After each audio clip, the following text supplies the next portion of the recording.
더 나은 내일을 준비하는 시간 KBS 1라디오 김성환의 시사야.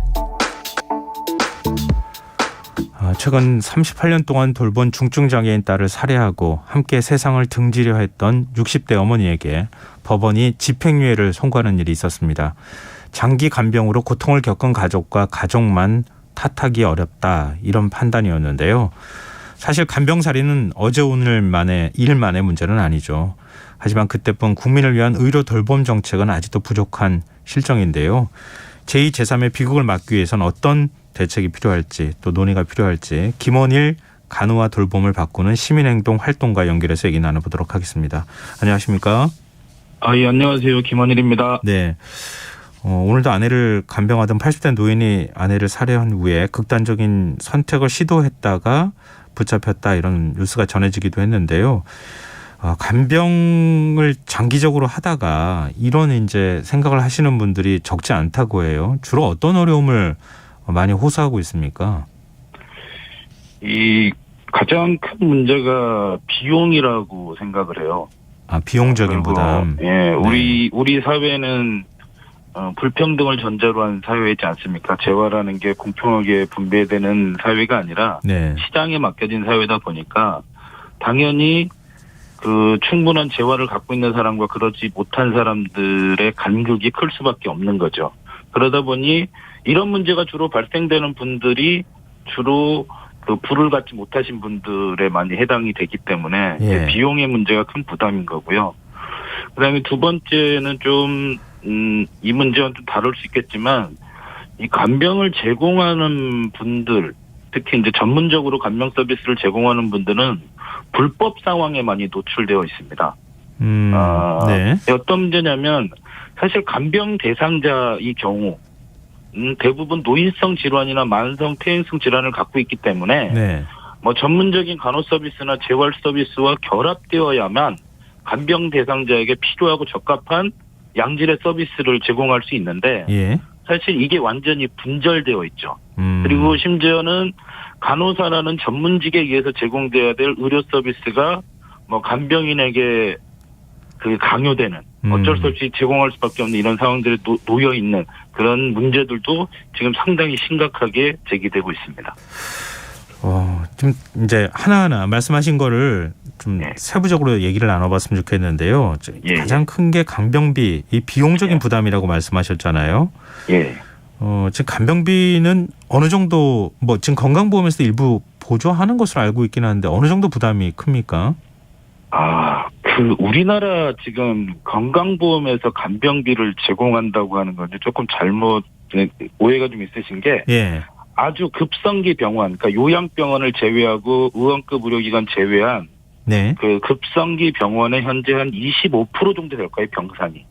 그 정도에만 간호간병료라는 게 2015년 이때부터 지금 제공되고 있는 거고 아주 제한적으로 제공되고 있습니다. 그러니까 75%의 병동에는 전혀 제공되고 있지 않고요. 그다음에 요양병원은 100% 제공되지 않고 있습니다. 그럼 이걸 가르는 기준이 뭡니까? 지금 우리 이 간호간병 통합 서비스를 병원급 이상 의료기관으로만 제공하도록 법에 되어 있어요. 요양병원은 대상에서 제외가 됐고요. 그다음 우리나라에 이제 또 하나 이제 간호간병이 아니더라도 노인 장기 요양 보험 제도라는 게 있습니다.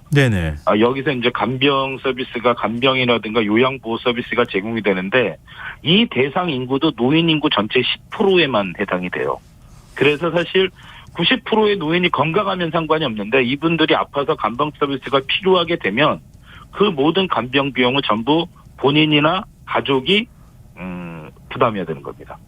근데 우리 건강보험, 저도 이제 건강보험 낼 때 보지만 고지서에 따로 장기 그 간병비라고 해가지고 요양비라고 이렇게 따로 분류되어 있는 항목이 있지 않습니까? 그건 장기 요양 보험입니다. 그게 그래서 우리가 이제 5대 보험이 4회 보험이 5대 보험이 됐는데 그거는 노인 장기 요양 보험료라고 해서 따로 있는 겁니다. 그거는 건강보험하고 별개고요. 좀 더 비판하자면 우리나라는 건강보험 아닙니다. 질병보험이지. 치료를 위한 거에만 보험이 적용되지 뭐 이런 뭐 간병이라든가 돌봄에 대한 비용은 거의 제공되지 않습니다. 아까 말씀드렸던 이제 최근에 간호간병료라는 일부가 아주 적게 지금 제공되고 있는 이제 시작이 좀 이루어진 거죠. 그러면은 거의 개인한테 다 맡겨진 것이나 다름이 없다 이렇게 봐도 무방하다고 지금 말씀을 하신 건데요. 간병비가 그렇죠. 본인이 부담할 땐 어느 정도 큰 금액이 나갑니까? 저희가 2021년 4월에 이제 빅5 병원만 대상으로 저희가 이제 해봤더니 1일 간병비가 10만 원 이상, 개인 간병일 경우 10만 원 이상인 비율이 63%에 이르렀더라고요. 그런데 이제 뭐 코로나 이후엔 더 훨씬 더 많아진 걸로 알고 있습니다. 그럼 그건 한 달에 한 300만 원 정도, 아니 300만 원보다 더 쓸 가능성도 있겠네요. 근데 저희 조사가 조금 늦었는데요. 2021년이니까 지금 뭐 코로나 이후에 제가 본 기사 중에서는 치매 5등급이신 분 간병비가 적게는 15만 원 하루에, 많게는 25만 원에 달한다는. 그러니까 코로나19 이후에 굉장히 간병비가 급증을 하는 그런 상황들이 됐습니다. 왜냐하면 이제 수급에도 문제가 있었고요. 조선족 등 뭐 외국인 입국 제한들이 있다 보니까 수급에 굉장히 한계가 있었죠. 이러다 보니까 더 구인난이 어려워지고 그러다 보니까 시장 가격은 더 올라가게 되고 이렇게 된 거죠. 아니 그러면은 한 달에 간병인을 쓰기 위해서는 한 450, 많게는 600, 500~600만 원까지 내야 된다는 얘기잖아요. 그렇죠. 중증도에 따라 그렇죠. 감당할 수 있는 사람들이 과연 얼마나 될까 이런 생각이 들거든요. 그렇죠. 지금 그래서 이게 아주 심각한 사회 문제가 되고 있는 겁니다. 혹시 간병비 부담을 감당하지 못해서 힘들어하시는 분 주변에 보셨습니까? 상당히 많죠. 특히 이제 부모님 두 분이 다 아프시거나 뭐 처갓집까지 되면 이거 뭐 그런 분들은 요즘에 심심찮게 봅니다. 우리 고령화 사회가 되면서 상당히 어렵죠. 그러면은 지금 간병비 얘기 저희가 했고요. 지금 간병을 제공하는 사람들의 불법적인 상황에 놓여 있게 됐다 이렇게 말씀하셨는데요. 구체적으로 이 불법적인 상황이라는 게 어떤 겁니까? 꼭 간병인을 규정할 수 있는 법률 자체가 없기 때문입니까? 그게 가장 크죠. 그게 가장 크고 우리나라는 그 의료 행위는 매우 제한적으로 하잖아요. 면허라는 제도를 줘서 독점적으로 제공하게 돼 있습니다. 특히 의사, 간호사 이런 의료인들이 독점적으로 제공하게 돼 있잖아요. 왜냐하면 이게 생명과 안전에 지대한 영향을 미치기 때문에. 그런데 실제로 보면 이런 것들이 의료기관에서 실제로 간병인들한테 버젓이 석션이라든가 이런 것들이 다 제공되게끔 하고 있는 거죠. 근데 만약에 그러다 사고 나면 그분들은 법적으로 보호받을 수 있는 게 없죠. 왜냐하면 그런 게 되게 많습니다. 그래서 사실 이제 간병인 제도화는 사실 법적 근거가 있어요. 2007년도에 노인 장기 요양보험제도 만들면서 요양보호사 제도라는 걸 만들었거든요. 아주 추상적이고 한계가 되게 많습니다. 업무 범위도 포괄적에서 문제가 있긴 하지만 그래도 국가가 공식적인 교육 과정을 통해서 양성하는 제도가 있는데 참 아이러니하게 이거를 노인 요양시설이나 아주 제한적인 공간에만 적용하고 의료기관이나 요양병원 간병인은 이거에 적용을 안 받아요. 대다수가. 왜 그런 겁니까? 그러니까 우리나라가 지금 제도를 만들 때 그게 굉장히 보건복지부도 참 심각한 문제인데 이 제도를 같이 통합해서 만들어야 되는데 그러지 않고 있는 거고요.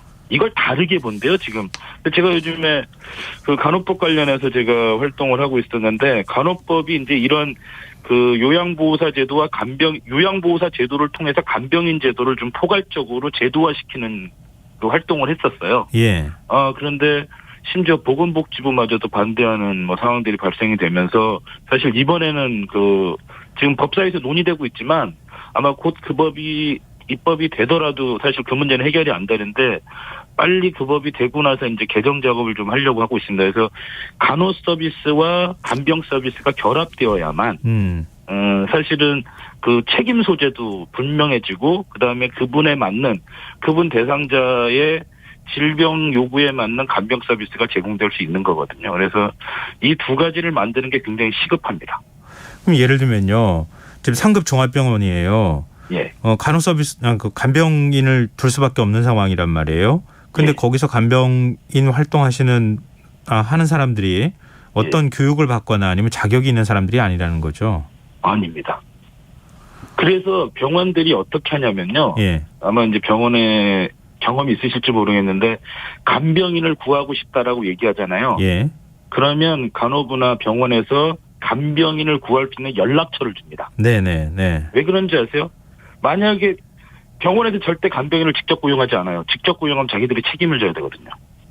그리고 간호사도 간병인에게 업무를 제시할 수 있는 게 하나도 없어요. 서로 교감할 수 있고 서로 결합할 수 있는 법적 근거가 없어요.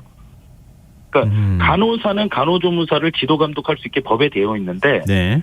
간호 서비스와 간병 서비스가 결합되어야 함에도 불구하고 간호사가 간병인을 지도 감독할 수 있는 법적 근거는 아무것도 없습니다.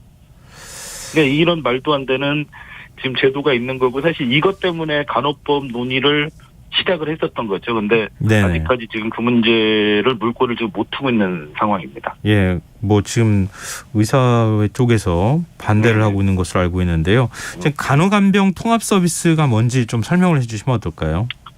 간호간병 통합 서비스는 아까 이제 이렇게 시작이 된 겁니다. 그러니까 예. 보호자 없이 보호자나 간병인 사적으로 내가 고용하는 간병인 없이 예. 간호 인력만으로 그러니까 간호사, 간호 보조 인력, 간병 지원 인력이라고 있어요. 예. 이 사람들을 의료기관이 직접 고용을 해서 간호사, 간호 보조 인력, 그다음에 간병 지원 인력이 그 간호 서비스 모두 입원 서비스 모두를 제공하는 겁니다. 네네. 예, 이게 이제 시범 사업으로 현재 진행이 되고 있고 그 문재인 정부 때 이제 10만 병상 목표로 했다가 달성하지 못했고요. 네. 지금 한 6만 병상 그래서 아까 제가 한 25% 정도 될 거라고 얘기했던 게 전체 그 급성기 병상의 한 6만 병상 정도만 그걸로 운영을 하고 있습니다. 그러니까 이 서비스 확대하면 안 되는 겁니까? 왜 확대를 못 하는 겁니까? 우리나라의 가장 큰 문제는 이제 이게 되게 좀 어려운 얘기긴 한데요. 우리나라는 지금까지 병상 그러니까 환자를 간호 인력이 그 서비스를 제공하잖아요. 예. 근데 우리는 병상을 간호 인력과 무관하게 아까 얘기했던 간병 인력, 간호 인력과 무관하게 병상만 확보하면 그 건강보험을 지급하는 구조로 설계가 돼 있었어요. 네. 그러니까 지금까지 이거를 제공할 수 있는 사람은 없는데 병상은 어마어마하게 많은 거죠. 그래서 지금 어떤 일이 있냐면 OECD 국가 평균의 병상 수가 인구 대비 병상 수가 우리나라가 2배가 더 많아요. 예. 그러니까 우리나라가 초고령 사회 아직 진입 못했잖아요. 물론 가장 빠른 속도로 가고 있지만. 네. 근데 OECD 국가들 대부분 초고령 사회에 있지 않습니까? 근데 그것보다 우리가 병상이 2배가 더 많은 거죠. 그러니까 우리나라는 건강보험 지불 구조나 모든 체계를 사람이 아니라 병상 중심, 그러니까 서비스를 제공할 인력, 대상자 중심이 아니라 그렇게 만들어 놓다 보니까 현재 이 병상에 맞는 인력을 확보하지 못하는 게 가장 큰 문제인 거죠. 네, 윤석열 정부 들어서 국정과제로 간병비 급여화를 채택하기도 하지 않았습니까? 예. 지금 뭐 앞서도 얘기하신 것과 함께 좀 마무리 발언 차원에서 이 정책 방향 어떻게 보시는지 말씀 부탁드립니다. 아주 심각하게 문제가 있죠. 먼저 하려면 국가가 감당할 재원을 만들어야 돼요. 이게 우리가 모두 다 제공하고 싶지만 재원은 한계가 있잖아요. 예. 그러면 국가가 최소한 이거를 내가 이 간병을 하는 데 있어서 어느 정도 국민까지 어느 정도 하겠다라는 재원을 마련해야 되는데 그런 게 별로 없어요. 그걸 만들고 그다음에 우리가 모든 사람을 다 해주면 좋지만 재원의 한계가 있으니까 어디까지 확장하겠다는 것도 있어야 됩니다. 근데 그것도 없고 거기에 맞는 서비스 제공 체계도 마련해야 되는데 물론 아직 뭐 정부가 많은 일정이 그 임기가 남아있긴 하지만 지금 그런 것들이 안 돼 있고 좀 선언만 있는 거죠. 그런데다가 지금 정부에서는 제가 볼 때 가장 큰 이제 사례를 들면 요양병원과 요양시설의 이제 문제를 보면 대상자가 똑같아요. 예. 그런데 서로 재원 조달 체계도 다르고 서비스 제공 방식도 완전히 다르단 말이죠. 인력 구성도 다르고. 예. 이건 완전한 비효율을 발생하고 있거든요. 그래서 이제 이런 문제들을 사실은 해결을 해나가면서 그러니까 현 제도의 문제점을 해결해가면서 문제를 풀지 않으면 사실은 그 지금 있는 비효율이 계속 확장되고 있는 겁니다. 그리고 이게 이제 되게 전문적인 서비스다 보니까 일반인들은 되게 알기가 어려워요. 네. 알겠습니다. 그러다 보니까 이제 이 소위 말해서 그 돌봄 정책이라는 그 전문적인 시스템 하에서 뭔가 만들어야 되는데 지금 제가 볼 때는 윤석열 정부는 지금 선언만 하고 있지 구체적인 방안들이 제시되고 있지 않은 게 좀 안타깝습니다. 네, 지금 말씀 듣다 보니까 간병 서비스와 관련해서 해결해야 될 문제가 굉장히 많다. 그런 생각이 드네요. 네, 오늘 말씀 고맙습니다. 예, 감사합니다. 예, 지금까지 김원일 간호와 돌봄을 바꾸는 시민행동 활동가였습니다.